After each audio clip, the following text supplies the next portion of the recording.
Welcome students. Success अकॅडमीमध्ये 12वीच्या सर्व विद्यार्थ्यांचं स्वागत आहे.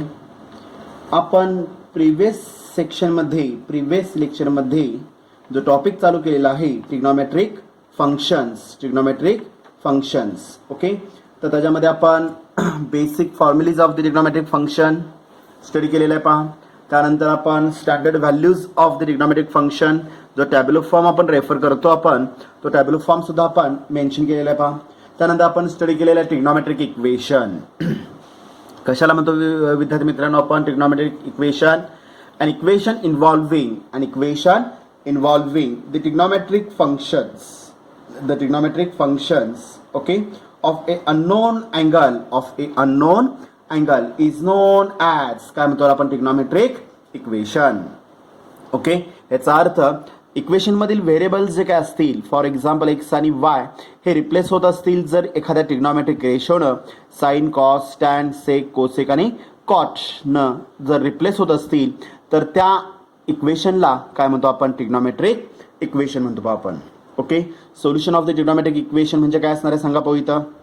आता एखादं इक्वेशन आपण सॉल्व द इक्वेशन किंवा सॉल्व असा जर क्वेश्चन पडला आणि तुम्हाला सामायिक समीकरणं जर दिलेली असतील एक सामायिक समीकरण त्यालाच काय म्हणतो आपण लिनियर इक्वेशन्स. ओके, तर आपण ऑलरेडी 8, 9, 10 स्टँडर्ड 11 स्टँडर्ड त्याचबरोबर 12 स्टँडर्ड मॅट्रायसिसमध्ये आपण लिनियर इक्वेशन सॉल्व केलेले आहेत पहा. ह्याचा अर्थ आपण सॉल्व इक्वेशन ह्याचा अर्थ काय अप्लाय होईल त्या इक्वेशनमध्ये जे काही व्हेरिएबल्स यूज केलेले असतील त्या इक्वेशनमध्ये जे काही व्हेरिएबल्स यूज केलेले असतील त्या व्हेरिएबलची किंमत काढणे म्हणजे काय अप्लाय होईल solution of the given equation. Okay, similarly आता जर आपल्याला solution of the trigonometric equation जर कॅल्क्युलेट करायचं असेल तर ट्रिग्नोमेट्रिक इक्वेशनमध्ये व्हेरिएबल किंवा अननोन पार्ट कुठला असणार इथं गिवन अँगल अप्लाय होईल विद्यार्थी मित्रांनो. ओके, तर त्या अँगलची किंमत जर काढायची असेल त्या अँगलची किंमत म्हणजेच काय अप्लाय होईल solution of the given trigonometric equation apply होईल पहा. समजलं व्यवस्थित? ओके, आता सोल्युशन दोन प्रकारचे असणार आहेत. ओके, दोन प्रकारचे सोल्युशन्स आहेत. एक असणार इथं principal solution of the trigonometric equation आणि दुसरं असणार इथं general solution of the trigonometric equation. Okay, आता या दोघांमध्ये फरक काय विद्यार्थी मित्रांनो? प्रिन्सिपल सोल्युशन म्हणजे काय अप्लाय होईल exact value of the given function किंवा given angle is calculated. Okay, principal सोल्युशनमध्ये आपण exact value of the given solution किंवा अँगल मी काय करू शकतो इथं कॅल्क्युलेट करू शकतो पहा. ओके, म्हणजेच काय अप्लाय होईल इथं त्याला एक लिमिट असणार आहे. ओके, म्हणजे प्रिन्सिपल सोल्युशनचं लिमिट काय असणार आहे 0 पेक्षा जास्त आणि 2π पेक्षा कमी. म्हणजे principal solution lies in between the काय अप्लाय होईल 0 to काय असणार इथं 2π 0 to 2π मध्ये प्रिन्सिपल सोल्युशन काय असणार इथं व्हॅरी होणार आहे पहा. ओके, त्याचबरोबर अजून एक पॉईंट आपल्याला लक्षात ठेवावं लागेल. प्रिन्सिपल सोल्युशन इज ऑलवेज काय अप्लाय होईल 0 पेक्षा जास्त आणि 2π पेक्षा कमी आहे. म्हणजे इट इज ऑलवेज काय अप्लाय होईल अँटी क्लॉकवाईज डायरेक्शन. म्हणजे मला पॉझिटिव्ह अँगल पाहिजे आहे पहा. कसा अँगल पाहिजे आपल्याला पॉझिटिव्ह अँगल पाहिजे आहे. जरी दिलेल्या इक्वेशनमध्ये अँगल जर निगेटिव्ह येत असेल तर first way to convert to काय अप्लाय होईल पॉझिटिव्ह अँगल. आणि जे पॉझिटिव्ह अँगल जो अप्लाय होईल तो म्हणजे काय असणार इथं तुमचा पहिलं प्रिन्सिपल सोल्युशन. ओके, आणि त्याचबरोबर मला अजून एक म्हणजे मला कंपल्सरी किती प्रिन्सिपल सोल्युशन कॅल्क्युलेट करावे लागतात कमीत कमी दोन. समजलं का पहा. ओके, म्हणजे principal solution lies in between the काय अप्लाय होईल इथं 0 to 2π मध्ये तुमचं प्रिन्सिपल सोल्युशन काय सर इथं व्हॅरी होणार आहे पहा. ओके, आणि जनरल सोल्युशन म्हणजे काय आपल्याला जनरल जर काय अप्लाय होईल एन नंबर ऑफ टर्म्स. ज्या सोल्युशनमध्ये एन नंबर ऑफ टर्म्स किंवा एन हा जर फॅक्टर येत असेल त्या सोल्युशनला काय म्हणतो आपण general solution of the trigonometric equation. त्याला काय म्हणतो आपण विद्यार्थी मित्रांनो इथं general solution of the trigonometric equation म्हणतो पहा आपण. ओके, आपण पहिला पार्ट त्याच्यामध्ये यूज केलेला होता कुठलं principal solution of the trigonometric equation आपण स्टडी केलेला आहे बरोबर आहे का पहा. ओके, आता आपण त्याच्यावरचे काही व्हेरियस एक्झाम्पल्स विद्यार्थी मित्रांनो आपल्याला स्टडी करायचे आहेत पहा. ओके, क्वेश्चन काय दिले असणार आहे पहा. क्वेश्चन दिलेलं आहे विद्यार्थी मित्रांनो इथं फाइंड द प्रिन्सिपल सोल्युशन. काय दिलेलं आहे पहा question find find the principal solution. Find the principal solution. Find the principal solution of the equation. Equation काय असणार आता इथं पहा. इक्वेशन दिलेले विद्यार्थी मित्रांनो आपल्याला cos of x is equal value 1/2. cos of x is equal to 1/2 दिलेलं आहे पहा. ओके, आता याचं मला प्रिन्सिपल सोल्युशन कॅल्क्युलेट करायचं आहे. लक्ष द्या व्यवस्थित. ओके, दिसतं का सगळ्यांना? ओके, लक्ष द्या. सोल्युशन काय असणार आहे पहा. Let the given trigonometric equation. The given trigonometric equation is trigonometric equation काय दिलेलं पहा आपल्याला इथं. therefore काय दिलेलं आपल्याला cos of x is equal value 1/2. cos of x is equal value 1/2 दिलेलं आहे पहा. ओके, आता आपल्याला रिकॅल्क्युलेट करून घ्यायचं आहे. काय काय येणार पहा इथं. अँगल ऑलवेज पॉझिटिव्ह दिलेला आहे. ओके, सिन्स आता मला सांगा 1/2 कशाची व्हॅल्यू असणार इथं. देअरफॉर कॉस ऑफ π/6 का π/3 π/3 एक्झॅक्टली इक्वल व्हॅल्यू किती असणार इथं 1/2 अप्लाय होईल. Cos of π/3 is equal to 1/2 आहे. देअरफॉर काय आपल्याला पहा इथं मग therefore cos of x exactly equal to 1/2 is replaced by मी कलर पेन यूज करतोय पहा. cos of व्हॅल्यू π/3 मध्ये आपल्याला पहा. cos of π/3 मध्ये रेफर होईल पहा. cos of π/3 मध्ये रेफर होईल. ओके, बोला कुठले टर्म कॅन्सल होणार. काय काय कॅन्सल होणार इथं. cos उजवीकडचा डावीकडचा इक्वल टर्म्स घे कॅन्सल. शिल्लक काय राहिले विद्यार्थी मित्रांनो इथं मग x is equal to value काय झाली इथं π/3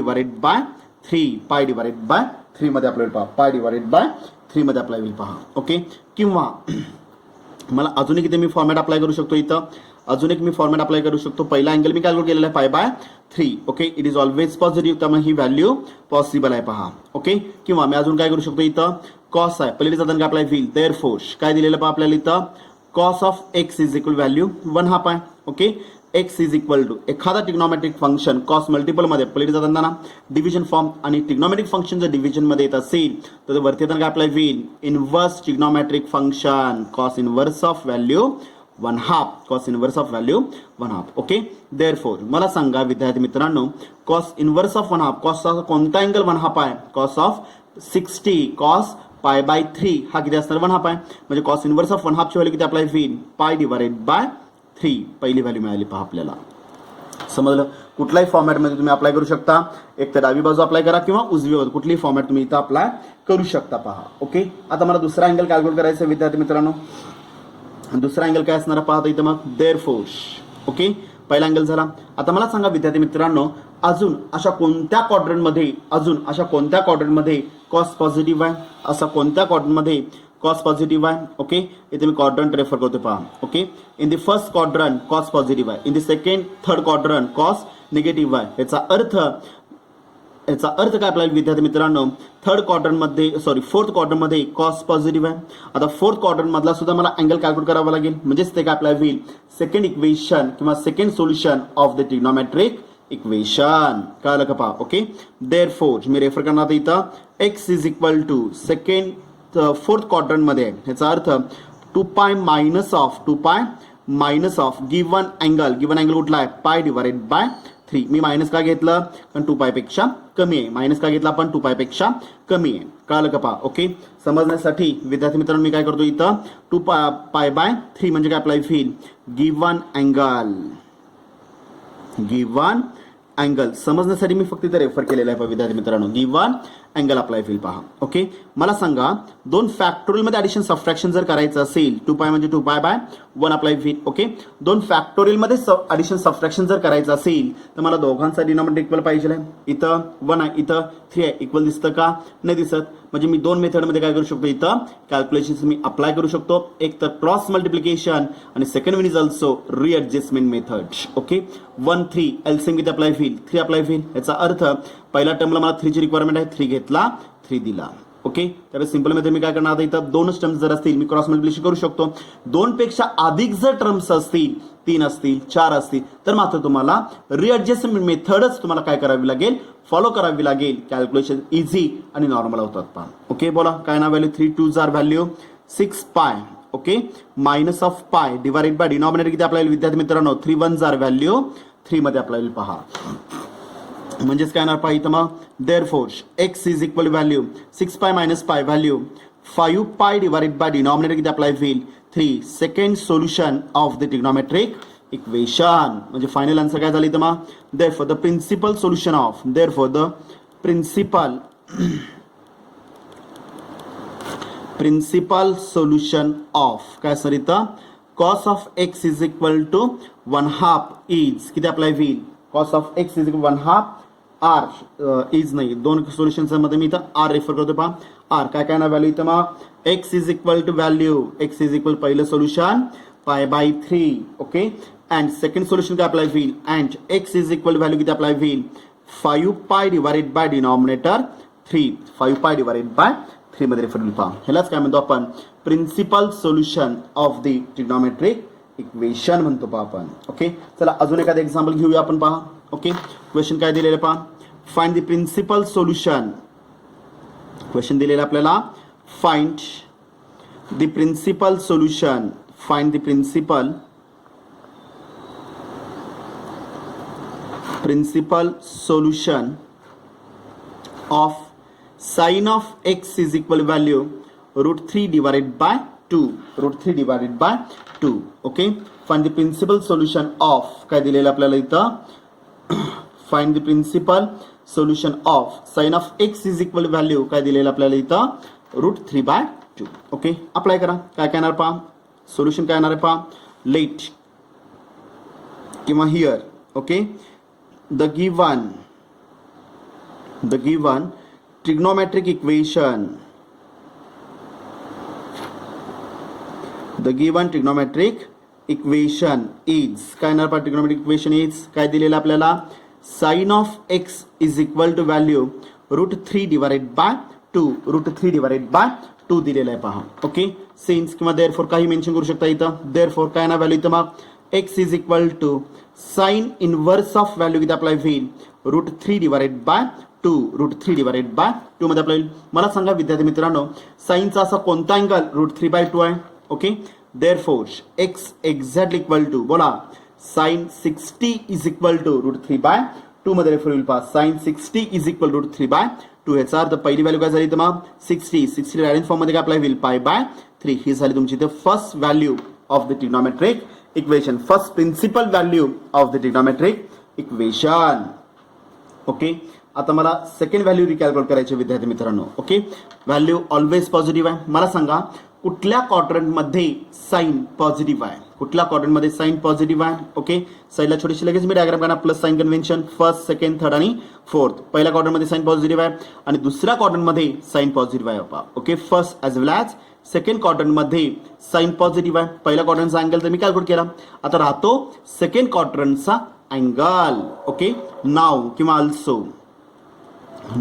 अल्सो ओके पहिली व्हॅल्यू x इज इक्वल आलेली आहे ओके आता मला दुसरी व्हॅल्यू जर काढायची असेल x इज इक्वल टू काय अप्लाय होईल पाय पेक्षा कमी आणि 90 पेक्षा जास्त पाय पेक्षा कमी आणि 90 पेक्षा जास्त म्हणजे काय रेफर करणार इथे मग मी पाय मायनस ऑफ 180 पेक्षा कमी आहे गिवन अँगल कुठला आहे पाय डिवाइडेड बाय 3 मध्ये आपल्याला पहा ओके अप्लाय करा देअरफॉर काय येणार बाय क्रॉस मल्टिप्लिकेशन किती व्हॅल्यू इथे मग 3 times pi minus of pi divided by denominator 3 therefore काय ना व्हॅल्यू इथं मग x एक्झॅक्टली इक्वल टू बोला 3 pi minus pi divided by 3 value किती अप्लाय होईल 2 pi divided by 3 second principal solution of the trigonometric equation म्हणजे final answer काय झालं विद्यार्थी मित्रांनो इथं मग therefore the principal solution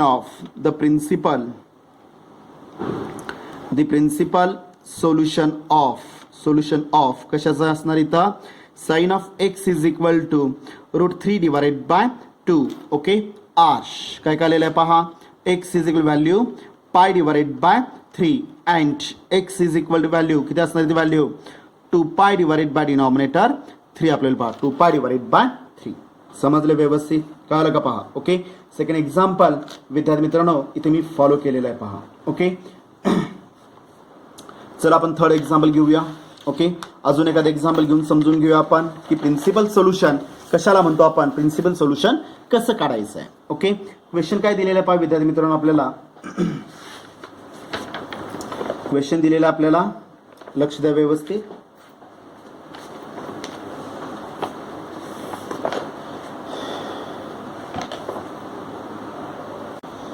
third example दिलेलं आहे पहा विद्यार्थी मित्रांनो आपल्याला इथं. क्वेश्चन काय दिलेलं आहे पहा. Find the principal solution. Find the principal solution. Okay, find the principal solution of. Example दिलेलं आहे cosec of x is equal value 2. Cosec of x is equal to 2. Margin मध्ये double tick mark with star करतोय पहा. Okay, only for calculation. Only for CAL कॅल्क्युलेशनचा short form आपल्याला पहा. Okay, single double tick mark कशासाठी केलेला आपण विद्यार्थी मित्रांनो आपण की देत असताना तुम्हाला काय दिलेलं आहे विद्यार्थी मित्रांनो आपल्याला इथं कोसेक ऑफ एक्स दिलेला आहे. ओके, तर ट्रिग्नॉमेट्रिक इक्वेशन हे फक्त 3 व्हेरिएबल्सवर किंवा solution of the trigonometric equation हे 3 व्हेरिएबल्स किंवा 3 स्टँडर्ड रेशोजवरच अवलंबून असणार आहेत, साइन, कॉस आणि टॅन. ओके, हे तिन्ही सोडून जर त्यांचे रेसिप्रोकल्स जर दिलेले असतील तर first we have to convert the basic trigonometric equations कशामध्ये करणार. इथं कॉट दिला असेल तर मी टॅन मध्ये करणार आहे, सेक दिला असेल तर कॉस मध्ये करायचं आहे, आणि कोसेक जर दिलेला असेल तर मला रिप्लेस कशामध्ये करून घ्यायचं आहे विद्यार्थी मित्रांनो. इथं कशामध्ये रिप्लेस करून घ्यायचं, इथं साइन मध्ये रिप्लेस करून घ्यायचं आहे पहा. ओके, सोल्युशन काय येणार पहा. ती एकच स्टेप एक्झाम्पल मध्ये महत्वाची आहे, बाकीचं सोल्युशन तुमचं सेम राहील पहा. Okay, therefore the given trigonometric equation. The given trigonometric equation is. Trigonometric equation काय दिलेलं आहे पहा आपल्याला. Therefore cosec of x is equal value 2 दिलेलं आहे. Cosec of x is equal to 2. Okay, first we have to convert. काय करावं लागेल इथं. देअरफोर बोला, कलर पेन वापरतो बा मार्जिन मध्ये single tick mark. Okay, cosec it is the reciprocal of. कशाचा रेसिप्रोकल आहे. Sine of x is equal value किती असणार इथं. Sine of x is equal to value बोला. Sine of x is equal काय असणार इथं व्हॅल्यू 2 चा रेसिप्रोकल. 2/1 चा रेसिप्रोकल काय अप्लाय होईल 1/2 मध्ये अप्लाय होईल. म्हणजे बेसिक एक्झाम्पल काय दिलं आपल्याला. Sine of x is equal value 1/2. ही एकच स्टेप एक्झाम्पल मध्ये महत्वाची आहे पहा. Cosec it is the reciprocal of sine. Sine मध्ये रिप्लेस केल्याशिवाय आपल्याला त्याचं प्रिन्सिपल सोल्युशन अप्लाय करता येत नाही पहा. ओके, अप्लाय करा इथं नॉर्मल पार्ट मध्ये कन्वर्ट झालेलं आहे. देअरफोर काय ना पहा व्हॅल्यू इथं मग x is equal to right साईडला जाताना काय अप्लाय होईल. साइन इनव्हर्स ऑफ व्हॅल्यू किती असणार इथे व्हॅल्यू 1/2. Sign inverse of 1/2. मला सांगा विद्यार्थी मित्रांनो साइनचा असा कोणता अँगल 1/2 आहे. एक्स इज इक्वल टू साइनचा कोणता अँगल 1/2 आहे. साइनचा कुठला अँगल 1/2 असणार इथं साइन 30. त्यालाच काय म्हणतो आपण रॅडियन फॉर्म मध्ये π/6. कळालं का पहा. ओके, ऑलवेज काय असणार आहे 1/2 असणार आहे पहा. व्हॅल्यू किती आपल्याला मग इथं पाय डिवाइडेड बाय डिनॉमिनेटर किती असणार इथं 6. Sine 30 is equal to 1/2. Sine 30 is equal to 1/2 म्हणजे मला फर्स्ट प्रिन्सिपल सोल्युशन कॅल्क्युलेट केलं पहा आपण. ओके, आता मला सांगा विद्यार्थी मित्रांनो कुठल्या क्वाड्रंटमध्ये अजून साइन पॉझिटिव्ह असणार आहे. कारण व्हॅल्यू तुम्हाला पॉझिटिव्ह दिलेली आहे पहा. ओके, व्हॅल्यू काय दिलेली आपल्याला पॉझिटिव्ह दिलेली आहे. ओके, फर्स्ट क्वाड्रंटमध्ये साइन पॉझिटिव्ह आहे, सेकंड क्वाड्रंटमध्ये साइन पॉझिटिव्ह आहे. पहिल्या क्वाड्रंटमधला मी अँगल कॅल्क्युलेट केलेला आहे π/6. आता राहतो कुठला क्वाड्रंट सेकंड क्वाड्रंट मधला मला अँगल काढायचं आहे. सेकंड क्वाड्रंट लिमिट काय अप्लाय होईल 90 पेक्षा जास्त आणि π पेक्षा कमी म्हणजे 180 पेक्षा कमी. Okay, now second principal value मी कॅल्क्युलेट करणार आहे. Therefore okay x is equal to बोला लिमिट काय असणार इथं π पेक्षा कमी 180 पेक्षा कमी आहे. Pi minus of given angle कुठला आहे π डिवाइडेड बाय 6. π डिवाइडेड बाय 6 मध्ये आपल्याला पहा exactly equal cross multiplication 6π minus of value π divided by denominator 6 मध्ये आपल्याला पहा. Therefore x is equal to बोला व्हॅल्यू 6π मायनस π व्हॅल्यू किती अप्लाय होईल 5π डिवाइडेड बाय डिनॉमिनेटर किती असणार इथे value 6. 5π divided by 6. Second principal solution of the trigonometric equation म्हणजेच काय लिहिलं पाहिजे मग therefore the principal solution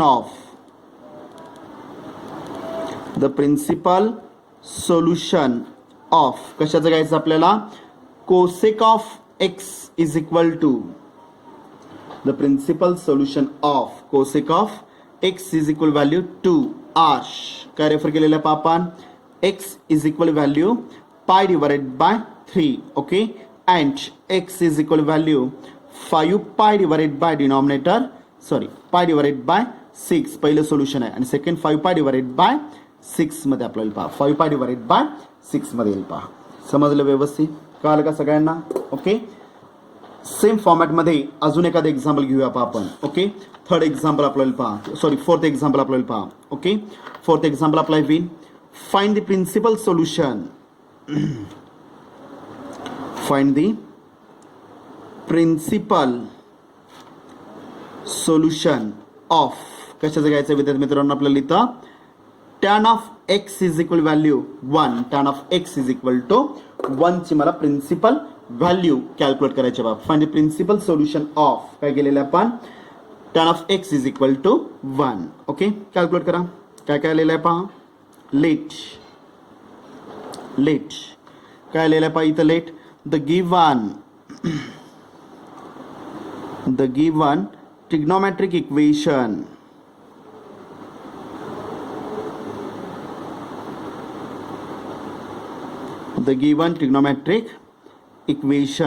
is काय दिलेलं आहे आपल्याला?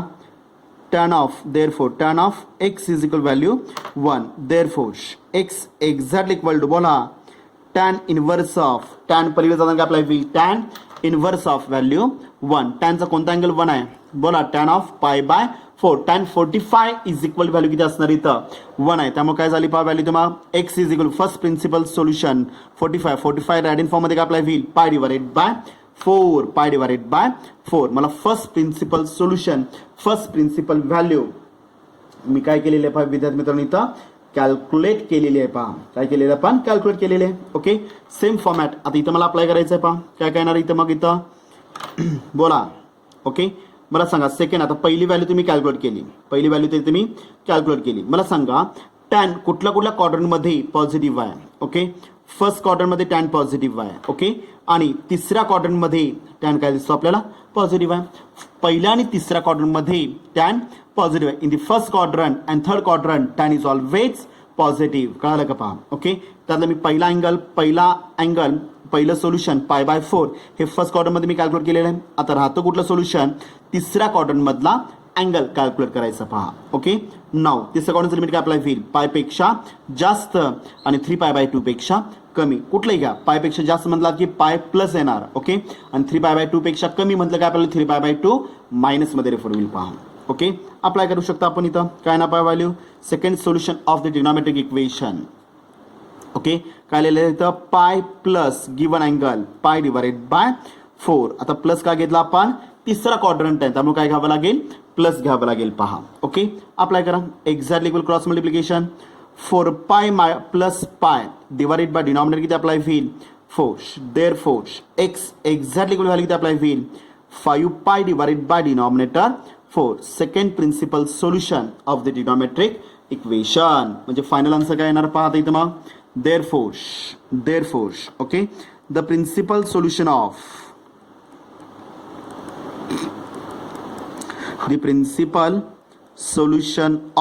कशाचं घ्यायचं आपल्याला इथं? tan of x exactly equal to 1 or. काय आलेलं पहा? एक्स इज इक्वल पहिली value pi divided by 4 and second value x is equal second value किती असणार इथं?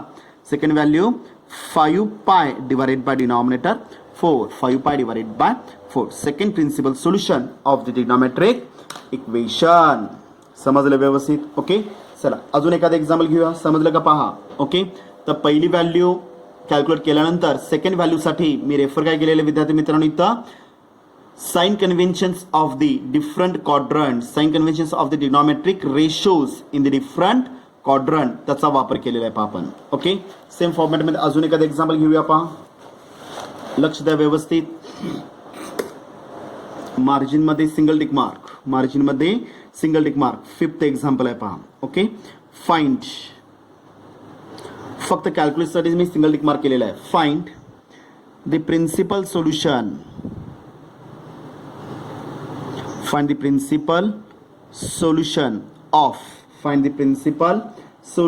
ऑफ काय दिलेलं पहा, find the principal solution of sec of x plus root two minus root two exactly equal to 0 minus root two exactly equal to 0. Okay, margin मी single tick mark फक्त मी कसं केलेलं इथं गिवन एक्झाम्पलसाठी दिलेलं आहे पहा. ओके, सोल्युशन काय असणार आहे पहा, लेट किंवा heirs. Okay, the given trigonometric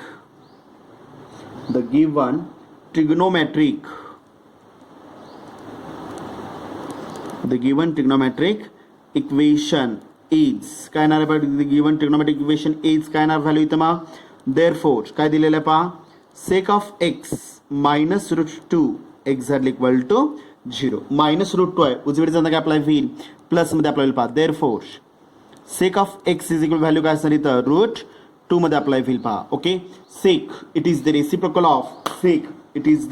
reciprocal of कशाचा रेसिप्रोकल आहे, कशाचा येणार, कॉसचा येणार की टॅनचा येणार की साईनचा येणार, कॉसचा रेसिप्रोकल आहे. Cos of x is equal value किती असणार इथं मग, दिलेल्या अँगलचा सुद्धा काय असणार इथं रेसिप्रोकल, रूट टू चा रेसिप्रोकल किती असणार इथं 1/√2 मध्ये अप्लाय होईल पहा. ओके, देअरफोर पहिली प्रिन्सिपल सोल्युशन, पहिलं प्रिन्सिपल व्हॅल्यू काढायची आपल्याला, x is equal to cos multiple मध्ये उजवीकडे जाताना अप्लाय होईल डिव्हिजन फॉर्म, म्हणजे कॉस इनवर्स ऑफ व्हॅल्यू 1/√2 मध्ये अप्लाय होईल, 1/√2 मध्ये अप्लाय होईल. ओके, मला सांगा विद्यार्थी मित्रांनो, कॉसचा असा कोणता अँगल 1/√2 आहे, काय ते असणार इथं मग पहिलं प्रिन्सिपल सोल्युशन मिळेल, कॉस 45 म्हणजेच काय अप्लाय होईल इथं π/4 इज इक्वल टू किती असतं इथं 1/√2 मध्ये अप्लाय होईल. म्हणजे मला first principal solution of the trigonometric equation मी कॅल्क्युलेट केलं पहा. ओके, आता मला सांगा विद्यार्थी मित्रांनो, अजून कुठल्या क्वाड्रंटमध्ये कॉस पॉझिटिव्ह आहे, कुठल्या क्वाड्रंटमध्ये कॉस पॉझिटिव्ह आहे, in the first quadrant as well as fourth quadrant, पहिल्या आणि चौथ्या क्वाड्रंटमध्ये कॉस काय असतं तो ऑलवेज पॉझिटिव्ह आहे पहा. त्यामुळे आता दुसरं जे सोल्युशन मला कॅल्क्युलेट करायचं आहे विद्यार्थी मित्रांनो, ते कुठल्या क्वाड्रंटमध्ये मिळणार, आता इथं मला lies in the fourth quadrant, because in the fourth quadrant cos is always positive, कळालं का पहा. ओके, आणि फोर्थ क्वाड्रंटचं लिमिट काय येणार इथं 2π पेक्षा कमी आणि 3π/2 पेक्षा जास्त, कमी म्हटलात की मायनस, जास्त म्हटलात की प्लस, कुठला अँगल तुम्ही रेफर करू शकता. Okay, 2π minus of given angle π/4 मध्ये अप्लाय होईल पहा. ओके, एक्झॅक्टली इक्वल टू बोला 2π मायनस ऑफ गिवन अँगल π/4 मध्ये अप्लाय होईल पहा. ओके, दोन फॅक्टोरियल मध्ये ऍडिशन सबट्रॅक्शन असेल तर काय करतो आपण, क्रॉस मल्टिप्लिकेशन, किती 4 2s आर value 8π. Okay, minus of pi divided by denominator 4 मध्ये अप्लाय होईल पहा, डिवाइडेड/4 म्हणजे फायनल आन्सर काय नाही तर मग is equal 8π minus pi value किती अप्लाय होईल 7π divided by denominator 4. X exact equal value किती आली, पहिलं सोल्युशन π/4, दुसरं सोल्युशन 7π डिवाइडेड बाय 4 म्हणजे फायनल आन्सर काय येणार पहा मग इथं. Therefore the principal solution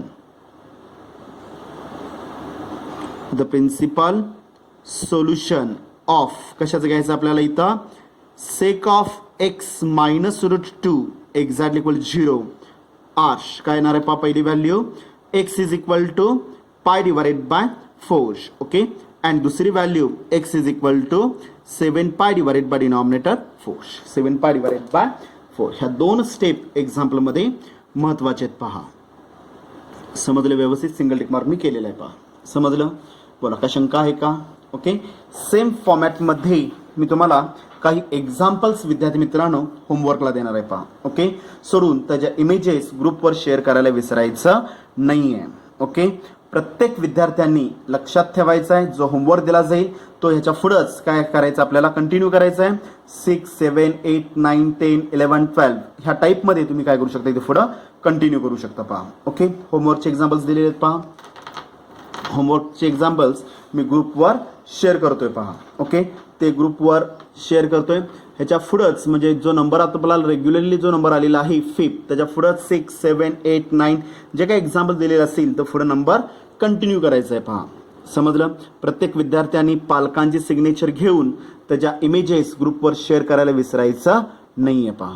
okay. त्याचबरोबर मी शेवटची एक महत्त्वाची सूचना सर्व विद्यार्थ्यांना मी 12वीच्या सर्व विद्यार्थ्यांना सांगतोय पहा. ओके.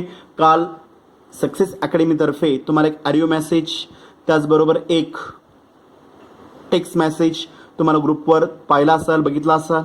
ओके. तर प्रत्येक विद्यार्थ्यांनी आपापल्या पालकांना त्याची माहिती द्यायची आहे. ओके. तुमची रिमेनिंग फी कितीही राहिलेली असेल, 1,000 असेल, 2,000 असेल, 4 असतील, किती रिमेनिंग जो काय पार्ट अप्लाय होईल फीमधला, ओके, पहिला भरलेली, त्यानंतर रिमेनिंग जो काय पार्ट शिल्लक राहिलेला असेल, तर प्रत्येक विद्यार्थ्यांनी काय करायचं आहे, रिमेनिंग फी 20 सप्टेंबरपर्यंत ओके ऑनलाईन काय करायचं आपल्याला इथं ऑनलाईन भरायचे आहे पहा. ओके. ऑनलाईन भरण्यासाठी तुम्हाला 2 फॅसिलिटीज दिलेल्या आहेत. एक गुगल पेचा नंबर दिलेला आहे, त्याचबरोबर सक्सेस अकॅडमीचा अकाउंट नंबर IFSC कोड सहित तुम्हाला दिलेला आहे. ओके. तर प्रत्येक विद्यार्थ्यांनी पालकांना सांगून उर्वरित जी काय राहिलेली फी असेल ती मात्र काय करायची आहे इथं कंप्लीट करायची आहे पहा. ओके. ही सूचना प्रत्येक विद्यार्थ्यांनी पालकांना द्यायची आहे पहा. ओके. आणि रिगार्डिंग फी शक्यतो कुठल्याही पालकांचा फोन येता कामा नाही. लॉकडाऊन चालू झाल्यापासून म्हणजे मार्च महिन्यापासून आपण कुठल्याही फीची डिमांड किंवा मागणी केलेली नाही आहे पहा. ओके. मार्च नंतर आत्ताचा जो महिना चालू आहे तो सप्टेंबर चालू आहे विद्यार्थी मित्रांनो. ओके. इन बिटवीन 6 महिने तुम्हाला कुठल्याही फीची मागणी आपण सक्सेस अकॅडमीतर्फे केलेली नाही आहे पहा. आता मात्र काय करावं लागेल, उर्वरित जी काही फी असेल ती मात्र काय करायची आहे विद्यार्थी मित्रांनो आपल्याला कंप्लीट करून घ्यायची आहे पहा. कारण की 21 तारखेपासून ज्यांची फी कंप्लीट असेल त्यांनाच काय केलं जाईल, लेक्चरला अलाउड केलं जाईल. ओके.